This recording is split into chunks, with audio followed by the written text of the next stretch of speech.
MC Solar, you're from Montana family. Fulado lady fulado Eliada,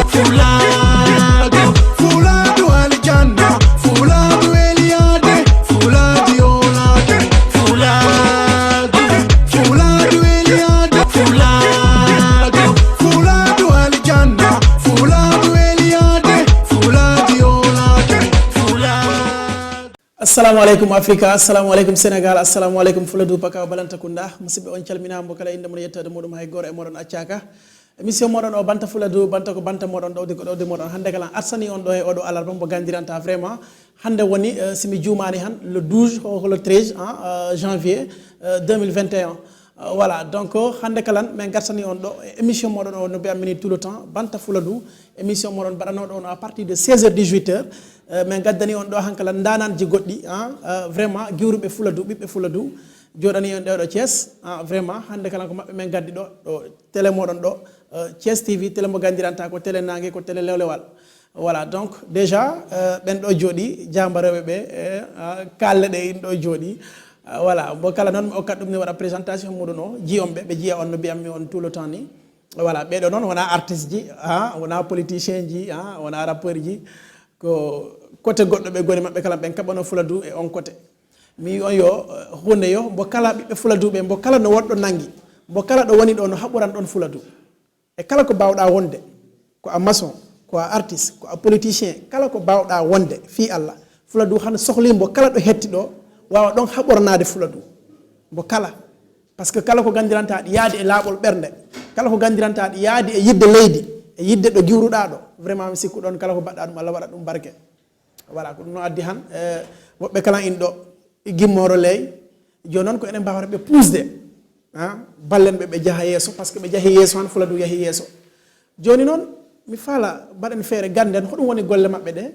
hodum immini be horobe giwri horobe goni o watto e ko horobe jaharanim don non c'est une occasion pour nous vraiment baden dum han découvrir ben do déjà mi dala on nimbe bada présentation mabbe o comme ça après pour den golle de jambar am idor sanin to jungo am nyamaro déjà asalminama bismillah mala e Thiès Prestige bismillah mala e Thiès. Assalamu alaikum imbe Thiès asalminama bo kala inde mo yetode modum monsieur Solar DJ Solar ado salmine ano jare buy wona seda vraiment golle mare de di yini à l'intérieur de Thiès et à l'extérieur même de Thiès donc ano salmine hen ano jare hen min non ko Mamadou Balde mi wiete bura andire de kekoy woni le coordinateur départemental des jeunes panafricains woni gande région de Kolda do département o don ko mi woni le coordinateur au niveau du département donc min andi hay buriniran on suma neddo artat hodo woni le panafricanisme hono menen me jiri le panafricanisme hono aussi men ebbi darorande Fuladu e der odo idéologie woni le panafricanisme donc mi totama parole on nani musidɓe enon nandi déjà c'est le coordinateur c'est le coordonnateur département voilà départemental des jeunes panafricains de la région de Kolda. Oui. C'est ça. Jamparankala salminama. Bon, assalamu alaikum. Mi salmini mi juri mama on mi salmini wa Thiès Piw mi salmini kala kala gollobe dobe be mi salmini kala be bokki di plateau be do weltima trop e invitation o bon min ko Youssouf Thiane Balde mbiremi mi woni coordinateur régional des jeunes panafricains de la région de Kolda o wattu do ni vraiment c'est un immense plaisir de partager ce plateau avec vous. Donc, après au fil du temps inchallah on va développer beaucoup de choses sur ça. Voilà, anche la giura.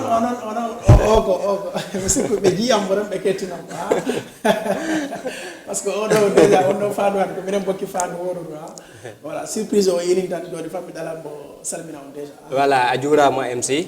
vraiment men beltima et invitation parce que bébé yombani quoi. Donc men beltima e min mi wiye Abdoulaye Balde min woni voilà coordinateur JP mo Pacana donc mouvement régional o wada décentralisé donc Pacana tami JP min ga woni coordinateur donc mi weltima tewayo do OK horoni sare madame min ko Jalajam mi woda Jalajam dans la commune de Parumba. OK oui dans la commune de Parumba. OK donc musidɓe enen nandir mo do ko Ablaye simi jumani han kekoy voilà kekoy mi nangi odo woni Youssouf odo ko Abdoulaye voilà donc vraiment musidɓe o jiiɓe voilà ɓe kala noon woni ko bio battane ni ɗi kaɓano fuladu ɗum woni le panafricanisme e joni noon andu ɗum ko jannguɓe ɓe gandi ɗum joni noon ɓe janggani ɓe paalano déjà min noon ni wayo ko coordonnateur am nanarin ala président ala adjoint woni président woni président o oɗo woni coordonnateur département Vélingara département oɗo woni coordonnateur commune Paroumba jo après c'est jeeyam expliquam inchallah joni première question déjà ko keko mi posata ɗum nin alors panafricanisme d'abord hono woni panafricanisme merci DJ Solar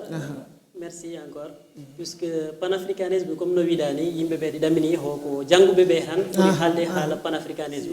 panafricanisme ko miijo ngo andiranta miijonomo pendant des années ɗum noon ha han ɗi jogui ko wiyete objectif ji ko imminno noon panafricanisme d'autant woni wadde feere ha kala ɓiɗɗo africain woni ga nder Afrique woni ga extérieur de l'Afrique ɓe hawra ɓe wonan nena goto baba goto woni la solidarité africaine ɗum wonno objectif ko adi ko piw ɗimmel muɗum woni darade pour que Afrique wona leydi wuriri woni les États-Unis d'Afrique ɗum wonno immel muɗum donc guilden noon ha han yimɓeɓe ɗi daro ɗi eto depuis to Lumumba en ari ha e Thomas Sankara en rewi ɗon ha e Cheikh Anta Diop en ha han ɗi haale haala panafricanisme ɗo e Sénégal ɗi wiye Guy Marius Sagna en hande noon menen kadi men immi men natti e on lancé pour wiide yo il faut Afrique heɓa darde nde andiranta joguinde mana puisque en wawata wonde ta ko en abbototan tubakoɓe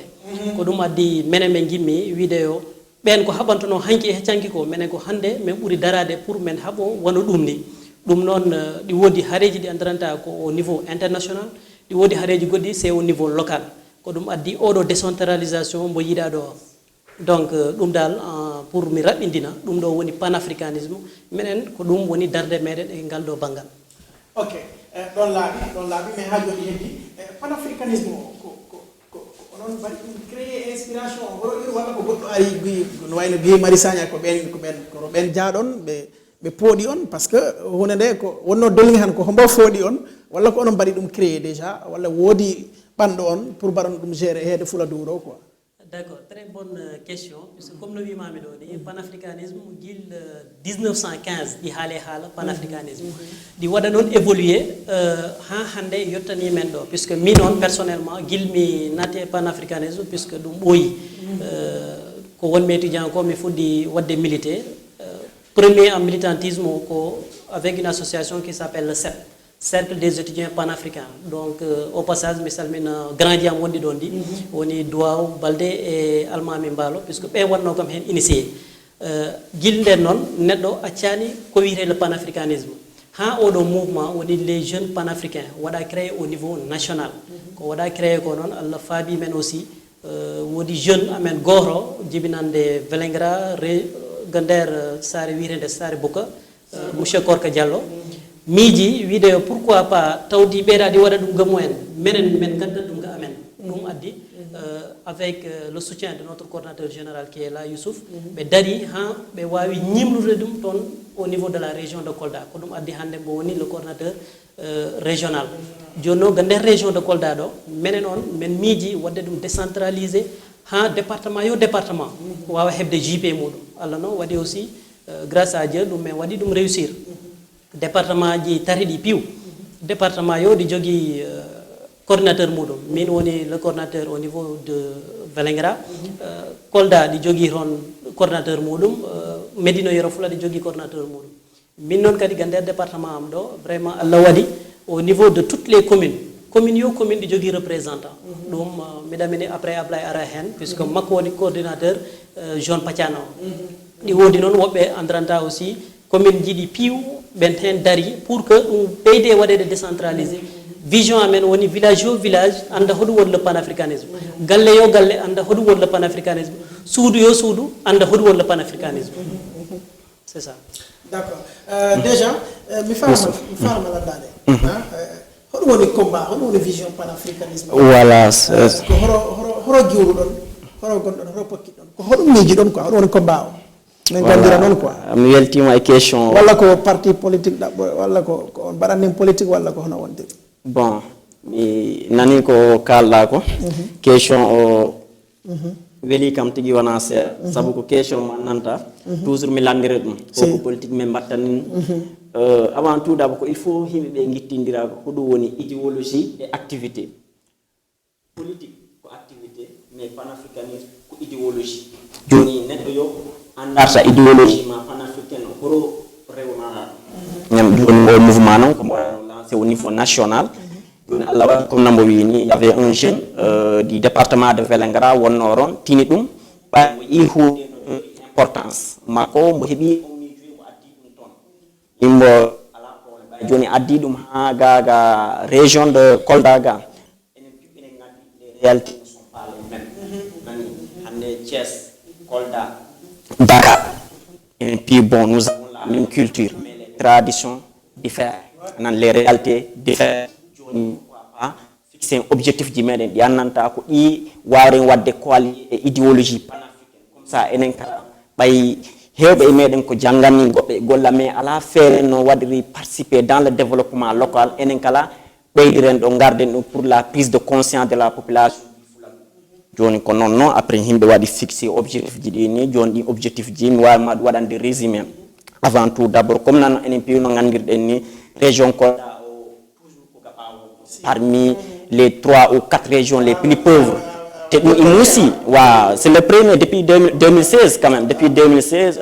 ɗum woni ANSDO mbo yaltini rapport goro waɗɗon mentionné la région de Kolda est la région la plus pauvre parmi les 14 régions du Sénégal quand même te imagine ressources naturelles ji pi wonɗi ɗon to nder région Kolda ɗo ça nous fait mal joni Allah waɗi noon il y avait des jeunes qui s'imprégnaient de cette idéologie joni aroyde fur et à mesure bon neɗɗo waɗi retrouvé parce que taɗini nder son mais minen min gandano est ce que jeune ji ɗi waɗi s'imprégné idéologie on joni fur et à mesure neɗɗo ari ha joni fuɗɗi wadde décentralisé groupe o waɗa créé min ko ɓuuri kam waɗoyde surprendre ko ɗon mi hawri haɓe menna yero fula département mo annanda c'est le département le plus négligé le plus négligé le plus oublié si mais bien sûr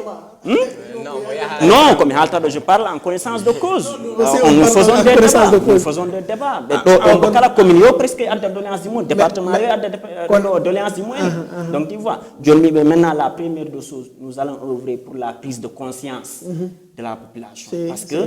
le changement rime avec le changement des mentalités il faut que d'abord les mentalités changent sinon la mentalité change on ne peut pas parler de développement donc ça y enen hande il faut yimɓe ɓe waɗa politique bien sûr yimɓe ɓe waɗa politique parce que wona les politiciens seulement qui font de la politique puis wawi wadde politique mais avec la manière enen kala étant des jeunes nous pouvons apporter notre grain de sel pour le développement de la population du Fulaɗo la région meɗen y a dans le département de Kolda il y a beaucoup de doléances au hôpital régional on n'en parle pas te ha hande ɗo ɗo département Vélingara ɗon dans beaucoup de communes wona réseau wona eau potable te hewɓe i wooda meeɗa yide poyel meeɗa yide lampe au 21e siècle mais est ce que les autorités de Kolda quand même sont au courant de votre mouvement bon bien sûr hewɓe kay nanimbo andi par ce que la première des choses ko neɗɗo feuille de route momi wanno o c'est d'abord rencontrer les autorités administratives et heureusement la majeure partie des représentants communaux ont réussi sur cette lancée là ɓe waɗi rencontrer les autorités administratives parce que hunde se addino e dulan que ça soit autorité o feewa walla mbo wasa fewde mais ɗon kay piw jaɓat wonde on ɓe o wattu Allah ko maɓɓe halfini mais ha joni min paala andude carrément manam ɓe nanta français ɓe gandiranta ka en wona noon nanirta manam degg bi taɗi heddi tigi tigi ko hoɗum woni combat o dal ko hoɗum kaɓoro ɗon ni en fait bon kono nomi haalimani taɗi laaɓi quoi manam mouvement panafricain o ko ɗum ɗo haɓoro ni ko ɗum ɗo sali ko ɗum ɗo jaaɓi voilà joni mouvement panafricain o mi wima no mi waɗiri décliné objectif ji ɗi komin kaɓatoni ko d'abord inégalité sociale woni hoɗum e pulaar voilà comme par exemple au niveau national ɗo ni kala ko annanɗa il foti wonde ɗo région Kolda ɗo yandi fi Allah no ɓe gokki ɗum ɓe keɓa hande sa daari la santé est malade dans la région de Kolda pas d'infrastructure routière laawi ala ano yiya école aji ɗi ha hande ko turi won toon woodi commune ji ɗi annanta bolle ha hande i ngara élève ji ɗi jangga e nder turi mais ça nous fait mal wona électricité pour saɓe nodda pour ɓe nodda téléphone ko il faut ɓe déplace ɓe ƴeeŋa dulagoɗo pour ɓe wawa noddude mais nous sommes où nous sommes au 21e siècle quand même et pourtant chaque année les collectivités locales et territoriales ɓe votani budget ji anani ɓe jogui fonds de dotation ɓe jogui fonds de roulement donc on kaali pi horo ɓe watta ɗum joni certes idéologie o ko haɓanugol yimɓe ɓaleɓe en général joni noon mi sikki ɗo da woɗɗide haɓanɗa wona Burkina Faso walla dulaji goɗɗi ni an woodi ɗo gandanta ɗo ko corruption mal gouvernance on ɗon donc pourquoi pas jippoɗa d'abord puis kaɓoɗa mal gouvernance et la corruption afin que la population puisse vivre dans l'aisance ko ɗum taki min waɗi ɗum décentralisé maintenant il y aura d'abord la prise de conscience parce que si ari ha population o ɓe gandi carrément droit ji maɓɓe e devoir ji maɓɓe ɗi rek corrupteur wawra ɗum wonde ok min ɗalara pompa yeeso ngo raw mi ara seeɗo ruuki o ruukal min noon alors Ablaye an wattu est ce que commune Paroumba o déjà ɓe gandi oui commune Paroumba ɓe gandi mouvement certaine waaw ɓe gandi mouvement est ce que le message est vraiment reçu quoi depuis mouvement régional o waɗa créé le 9 août passé oui mi sikku ɗo moins 5e makko mois o donc ɗon kalan JP o waɗa décentralisé jusqu'au niveau communal donc menen Pacana on a jugé nécessaire donc parce que on a les mêmes problèmes trois communes ji ɗum woni Wassadou Pakour et Paroumba on a presque les mêmes problèmes donc men waɗi jugé nécessaire men waɗa réunir les trois communes pour que men waɗa mener le même combat parce que a laari hanan kala sensibilisation certes ɗi toƴƴi par ce que yimɓe ɓe to meɗen bon pour waɗaɓe sensibiliser il faut ko gona toon mais mi actuellement base am ɓo ko ga par ce que ga mi janggarani donc mi wonta to meɗen ko heewani juste min tami toon représentant ji mais maɓɓe kala ko étudiant ji woɓɓe ɓe immoro rutto Ziguinchor immo rutto Bambey donc actuellement minen waɗa sensibiliser mais sensibilisation o toƴƴi mais nak min ɓaŋino doléance ji probléme ji heewɗi e commune o par ce que men falno wadde organiser hay marche et point de presse mais malheureusement avec la venue du deuxième vague du Covid-19 ɗum wawara hebde lieu mais hono palnoɗo wadde on point de presse point de presse o ko Pakour men falnomo wadde marche o kalan ko Pakour parce que ko Pakour woni capital arrondissement o si donc ko ɗum waɗi men mbiyo men mbaɗa ɗum Pakour eyyi joni ko hoɗum adduno on marche on marche par ce que han ɗumantina arrondissement Pakour o ɗi hebbini probléme ji exemple arrondissement Pakour e Diara ɗo a tawara eau potable ala ɗumante électricité robinet ji quoi ala robinet ji ɓe ala satudoji joni arrondissement Pakour o kala ɗin village ji gonɗi ɗon piiw ko Pakour rek tami ɗon électricité ɗon vraiment minen bulliro ɗum minen wat ɗum ñaktu pour gouvernement walla ɗum yimɓe par ce que autorité locale ji ɗi vraiment ala ko ɓe mandi men men guérima men tapiri ala ko ɓe balli men Paroumba ha yahi Wassadou poste de santé maɓɓe ɗi poste de santé ɓurɗi heewde ɗi ala ambulance ji minen Dialajan poste de santé wonɗo Dialajan o si a yi ambulance yel ngel ambulance a sikka ko bobo watte toon sah ce qui est déplorable d'ailleurs et aussi les fonds de dotation pour les hôpitaux ɗum ko yimɓe jeyara ɗum men anda si ko autorité locale ji ɗi watta ɗum ñamata ɗum walla ko mais Dialajan heɓani kallu walla Dialajan ala kallu à partir de Marewe ha yaha Dialajan ɗon ha Guinée kallu o pendant la saison de pluie la route est impraticable ala wawoɗo rewde ɗo lawol ɗo par ce que hikka dungu sa men yi vidéo ji waɗannoɗe circulé sa mais boy hana handen kande yiyani maire Paroumba o yiyani lawol ngol kande mo yi mais comme no ɓe mbiɗani ko kañ yimɓe ɓe ɗi jaharo kañƴi yaraga fami par ce que bo Allah a janggade ala to no wawra wadde ñaktu quoi ce qui est déplorable d'ailleurs parce que min han mino ñaago jeunesse Pacana o ɓe daro mais boy déjà an mbiɗa hanen kande janggani eyyi joni wona onon jeune ji ɗi mbaɗi mo fal non jeune ji ɗi onon ganduno mo janggari mbaɗɗo mo fal jeune ji ɗi vraiment ɓe waɗi regretté ɓe waɗi erreur quoi ɓe waɗi erreur woranano mbo an tawano ka e boram non min wattumo élection communale on wattumo wawatano vodde par ce que mi alano carte ɗumantin électeur quoi voilà donc vraiment minen mo Pacana minen ñaago wallede wona Pacana rek de ça parce que si a yeehi ha cumdi hen bo kala ware mun deñi para an Pacana enen tampi et en plus kala wattu corona ko wattu mbo oɗa préfet o à travers son arrêté no mboyino mbo waɗi fermer les transports intercommunaux donc enen ɗon Pacana en jiino tampere wonnode ronde par ce que émigré ji men ɗi si nuldan nin kaale san enen par ce que émigré ji men ɗi majoritairement galleji ɗi ko émigré ji tami ɗumen si woni ɓe nuldan ni han ko il faut ko gaden wele ngara walla jawɓe donc ɗum ko ferma ko onon mbaɗanno ɗe en jii ɗon noone ma tampere et en plus kalan ɓay yimɓe gala courant et ɗon wattu suuma en ni la glace une boîte de glace nous est vendue à 500 francs ce qui est déplorable d'ailleurs la glace à 500 francs à 500 francs ɗum ko glace yahanteɗo ko kunkande walla wele ngara walla benn glace 500 francs walla Medina Gounass ce qui est déplorable d'ailleurs vraiment ok joni mi asa ga Macky Sall boy mi faala andude est ce que o wattu kala paalaɗo wadde adhéré e mouvement he ko hono jari wadde ba pare o wattu nombre o wattu est ce que onon keewi anduɓe mbiyo si on kewani on kewara doole voilà est ce que joni han mi falano mouvement o kala ko rewɓe ɓe tan walla ko worɓe ɓe tan walla ko fof nodduɗon te han kala paalaɗo tawede e mouvement he ko hombore hono warata. D'accord, merci beaucoup. Comme nous avons vu le mouvement, ko adori d'abord au mouvement national, mais nous avons au niveau régional, mais nous avons décentralisé au niveau des communes. Jonon mouvement di jogi worbe, di jogi rewbe, di jogi jangube, di wodi be jangane. Pour te dire tout simplement, menen men lara ni jogi do diplôme bo jogi ak diplôme wala jangude bo jangane. Menen on est là pour la population, comme un art pour darna des populations, mais wada se baser sur l'idéologie panafricaine. Sabona ko wi minane ko évolution di wodi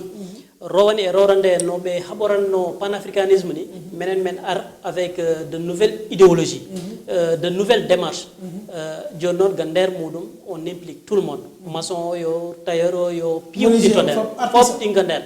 l'essentiel ane que no won un panafricain gema hore mada gema Afrique gandale wombe do be ko jodani do ko koye moy tawon ko jodani do ko o wadi souligner des problèmes di wasadou des parcours di c'est les mêmes problèmes qu'on retrouve à Medina Gounass. C'est les mêmes problèmes. Mais est-ce qu'un politicien peut adhérer le mouvement? Un politicien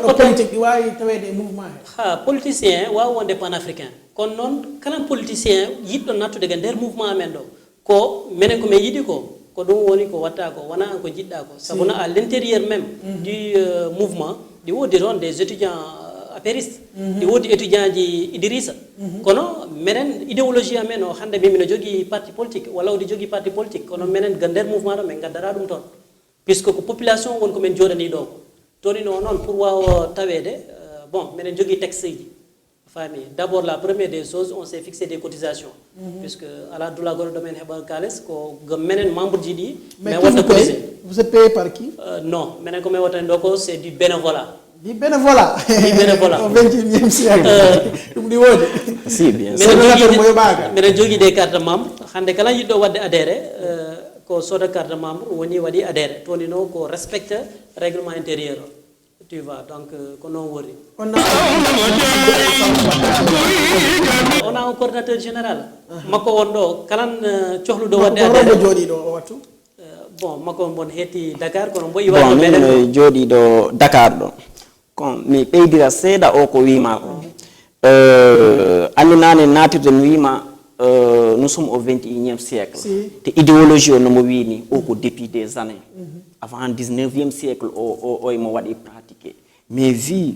réalité ji ɗi ɓurɗen hande ɗi ha hande par ce que en jiyando esclavage en jiyando colonisation jo ko néocolonialisme wontani ɗo jo on néocolonialisme en wawra ɗum haalde ha pare mboppen ɗimen président ji wonɗi ɗo ni te en mbawra kala felde président ji ɗi gaccen autorité administrative ji ɗoni préfet sous préfet ji ɗi ɓen kala en mbawraɓe haalde mboppen hono haalte maire ji meɗen ɗi maire ji ɗi kala en mbawraɓe haalde mboppen les hono haalte ça les présidents des conseils départementaux donc a wona yi ko ligne wonɗo joni minen noon à notre tour ɗum men fori wadde c'est d'abord ɓe ɓurɓe men ɓattade ɓe ko ɓen d'abord men fori pusde ha ɓe golla parce que ɗo e tubako e tenkinde men ko il faut d'abord ɓe men henni yesso ɓe mais ɓe golla mais yo qu'est ce que vous attendez des politiciens des maires hoɗum paɗɗon e maire ji meɗen ɗi hoɗum paɗɗon e population he kankalan quoi est ce que kalan jolɗe on ɓagat ni période coronavirus o enen gandi o wattu to meɗen ɗi metti est ce que jolɗe on ɓagat goɗɗum ni ɗo mi okkoye ɗum mi yeyir hôpital o gokkiron walla jahon dula goɗɗo mo gandiranta yimɓeɓe cohli ɗum jahon gokkiron quoi des dons quoi en fait donc on nafa population bon mi profita e occasion bon pour mi samina kala bebe sari kuri salle quoi parce que présentement minen on activité bara collecte de fonds poste de santé o banno incendie quoi nani mo sumi joni mouvement o kala wada donc pour hollama minen din kala quoi minen pi minen do wada participer début février men fori wadde cérémonie de remise on soit ben totte andi fi andi ladu satti rum satti andi hodum santin non seulement ene boddi région de Dakar woni capitale o quoi fami jon ha an andi hande université kam dum ko wiire ala kolda jon dar étudiant ji wodi kolda di do be tampirta der région de Kolda hande wodi étudiant comme par exemple les étudiants de la commune de Vélingara tout récemment ko be mbuddina be beddaga yaay mais c'est honte mbuddina horo be mbuddina appartement mabbe ga mabbe fi bagage mabbe di be beddaga yas quelle est la raison fi horum be mbuddina fi yobgol dum do hono halte yobgol appartement on a ko les étudiants de la Vélingara be mbuddina Dakar appartement mabbe o dal be yaltina be beddaga yas autorité c'est pourtant be wadano aviser autorité ji be kalnano mais be sali yobde be ngacci étudiant ji be mbuddinaga yas ko jobe padian pour ben wuliro e tin e juude mabbe ha ci population o internet o piwbe yeyi osma jom ara wiya okkanni mais ça hante joni andi o dum woni ndo haraka minen min gonan do contre hay goro min hande si mi wada politique wala mi watta politique peut-être be andi anani min politique wonanu mi suusi yani mi watta dum mais si han maire noddima walla goddo ni fodama ma daro ay onon ko andube dara rang tampinodo be ro leeram voilà. ma fodde ko bon ay podima han angaram poda odo andi piu kala ko jida ko do gomgol don andi idéologie fori mais kale anani ko sey mi hallama don do commune Vélingara do j'ai plus de 100 portes fi mi wada politique nan parce que politique wade don quel que soit nature makko no mbo wayi don quoi i wade je gorebe am koroji am piw dinin to der son mi andi fiodum mi huli dum parce que mi no be wadita dum ni anani min non parce que mi wawra do wonde mi wiya ko be wattani ko mojjani te mi arta kala mi adda solution ji dum tagi mi mami yo mi wado yaddum mi wirama mi watta pour jango e jango sabu ko e tele gonden andi hala labat anani non ko mi andi hala kala mi andi mi watta politique mi mam no be wadita dum ni o wattu hulbinimmi sabu min o mais boy ko manna ton e politique andu han heewi mouvement ji kewdi déjà di andi mouvement par mo IDCP on kala ko mouvement mais am bon do mi haldira mi po farma poser fi on bran impliquer les artistes di Fuladu pour mouvement modon o beede andede combat modon o beede andede fi on bran impliquer les artistes to bangal on flamme au micro vraiment d'accord ay nane a posé do question mi wadi mo esquisse a wadi mo détourner quoi bida menen o watu ko menen dialo donc aussi menen actuellement il y a beaucoup de cartes de membres depuis le 9 août depuis le 9 août menen il y a des cartes de membres au niveau du département de Vélingara peut-être comme télé wona mi so sarama wide nombre autant mais ce qui est sûr que il y a une massification énorme wandranta jeune ji di wada adhérer au idéologie puisque ben andi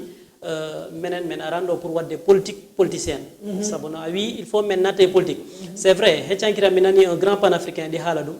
mabbe défaut mabbe woni ko be jottono be wi'a be natra e politique parce que politique di wadi salte kono non il faut nata ronder wi'a be dum ko wadi salte ko il faut itte weddero certes nak difficile puisque romeren en puis on gandi les politiciens sont comme des caïmans donc raison pour laquelle menen men jogi raison garder ligne bo men jogi o woni le panafricanisme men etto wadde sensibiliser yimbe be ta politicien ariran itara kala wi'adu men hi votane men itara kala wi'adu mi o sode tissuji ngaron fobbono men dum men habo dum déjà nene jamen di tanta jamen di rewbe be fop men wi'adu mi be ero on mentalité be tan mais non and fiir bi on baara parce que basal wadi dum quoi andi neddo si tampi ham mais la dignité dignité quand même dignité basal dara wana galle maada balle tari fayande hubbani garak bi odo mami odo sappo ar wotanam a watta dum non menen ko on combat woni dum woni ko men haboroni ko men nataga der maynaji rewbe ro surtout yimbe be di daynire des financement de andranta ben ko droit ji mumen puisque rebe fuladu ben fora wade de financer waaw joji fuladu di fora wade de financer ok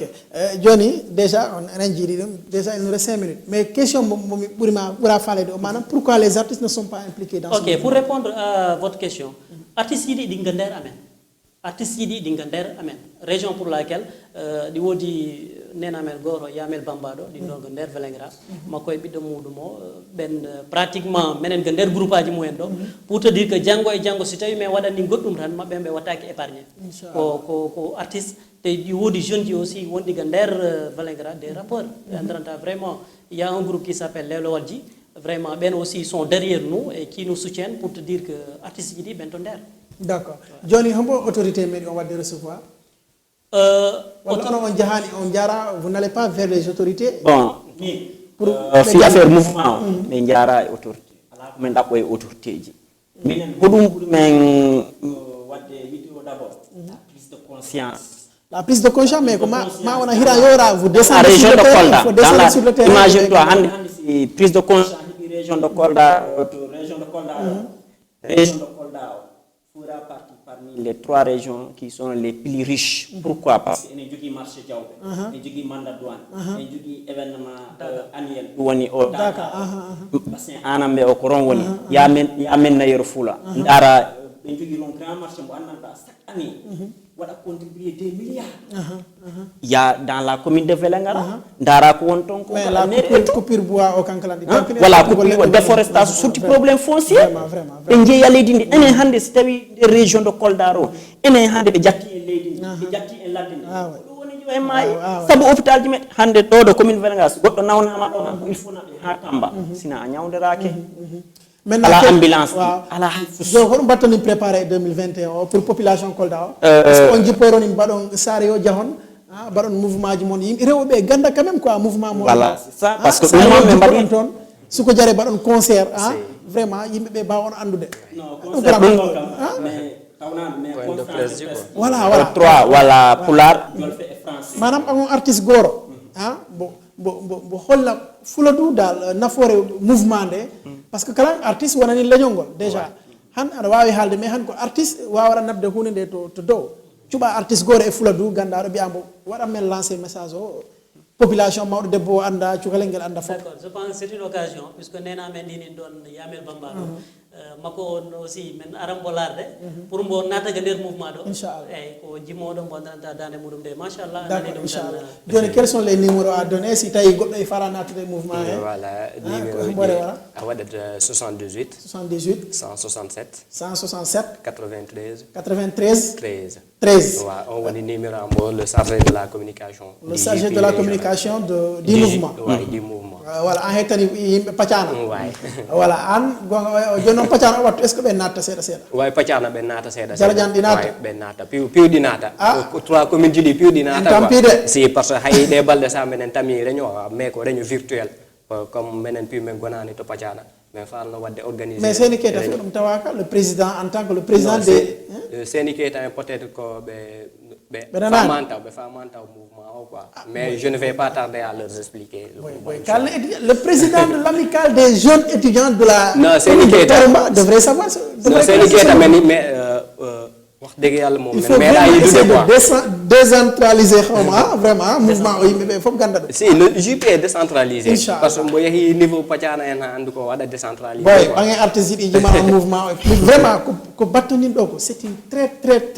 très bonne chose min ko mi biddo pullo ko fula do mo wada enen fop enen gandi carrément enen buri tampude Afrique mi arma Sénégal mais dans toute l'Afrique enen buri tampude handi hersini bon bi jolda hersa wiide min ko mi pullo si jolda hersa wiide yo min ko kolda mi woda parce que bada ma saboté tellement autorité ji men di dani voilà holto do neddo déjà bi ambo yo ammi watta fal bo wada ya falu bo yejira fop problème ji modon déjà temps meden o hubi complètement mi andu non ko ma garso yen parce que min dum do mi meerani débaji do fadu xamanté mi meerani so wone remercier bu yona seda tu as tellement de questions et de réponses kay donc si tu as tellement de réponses qui oti vice versa d'accord wadde ma remercier ran et lancer un appel à toute la jeunesse de la région de Kolda ɓe gimmo ɓe ara men ɓe waɗa soutenir le mouvement waɗa soutenir monsieur Youssouf puisque ko wiyete ko le panafricanisme c'est une vision ko il faut ɓe gara ɓe wawa wonde ton nder autre chose wiide tan la population de Sare Koli Sala il faut ɓe gimmo sabuna c'est inconcevable courant maɓɓe komin ɓuuri ɓattade Vélingara woni hay courant ala hay village ala nder Sare Koli Sala ce qui est dommage et grave maɓɓe ɓuuri ɓattade Vélingara courant o tela ɓe ɗon yaha Bonkonto yaha Kunkanne c'est de la politique ɗum c'est grave mi yiɗi dal ɓe waɗa conscient ɓe immo ɓe andale vraiment il faut ɓe immo ɓe daro yimɓe ɓe darano ɗumen kadi ngal bangal mi salmina famille am o surtout la famille dental Dulo Mbalo vraiment surtout le président Tidiane Sabali mais no salmina ɗum mi salmina mes deux amis Zo et Basir mi salmina tous les coordinateurs également du département de Vélingara tawana Tidiane Sabali goto momi andi o gonɗo Espagne oɗo walla wona on non oɗo Tidiane Sabali il est à Koukadam d'accord voilà an kalan mbaynodirral ngal bon mi weltima fi émission o tigi wona seeɗa mi jaari on Allah nawru golle mon ɗe yesso mi jaari kala technicien ji ɗi piw e mi jaari kala ɓe annanta ɗini ndara émission meɗen o hannde e mino salmina kala famille am bo mi salmina toute la commune de Vélingara tout le département de Vélingara et le département de Médina Yoro Foulah le département de Kolda le Sénégal en général inchallah jarama alors voilà Ablaye vraiment MC jalaja ala kalluji de waaw jalaja ala kalluji e men beltima invitation vraiment Allah nabru yesso amin men juurimama on kala amin donc on waɗa profiter o occasion ɗo kalan mi halna mi salmina ɗumantin à l'ensemble des membres aussi du panel parce que men keɓano ɓe ɗumantinde salminde au début quoi donc vraiment min waɗa ɓe remercier maɓɓe kala courage maɓɓe o e abnégation maɓɓe o parce que vraiment ko ɓe kolli men ɓe ɗumantini ɓe nanguiro ɓawo quoi ɓen sooda carte membre jiɗi ɓen sooda lakos jiɗi pour nous apporter du fonds quoi vraiment men beltima e MC men beltima inchallah alors musidɓe Fuladu vraiment hande ko ɓe men gaddanno on ɗo les jeunes panafricains de la région de Kolda vraiment woni c'est une fierté min mbaɗa ɓe ɗo recevoir ɗo rek hollirwolde Fuladu donc forever Fuladu partout dans le monde donc sukaɓe ɗi gimmoɗi bakkiloɗi ɓaga combaji ɗi donc enen jaari ɓe wallude alors inchallahu rabbi rendez-vous mercredi prochain vraiment même heure même fréquence déjà à la télé Thiès Prestige télé mo gandiranta ko télé nangue ko télé lewlo waɗa non fop kala paalaɗo ɗo rewde ɗi wawi ɗo rewde inchallahu rabbi alors banta Fuladu banta ko banta moɗon ɗowde ko ɗowde moɗon musidɓe on calminama ha mercredi prochain inchallahu rabbi on calminama MC Solar, you're from Montana family.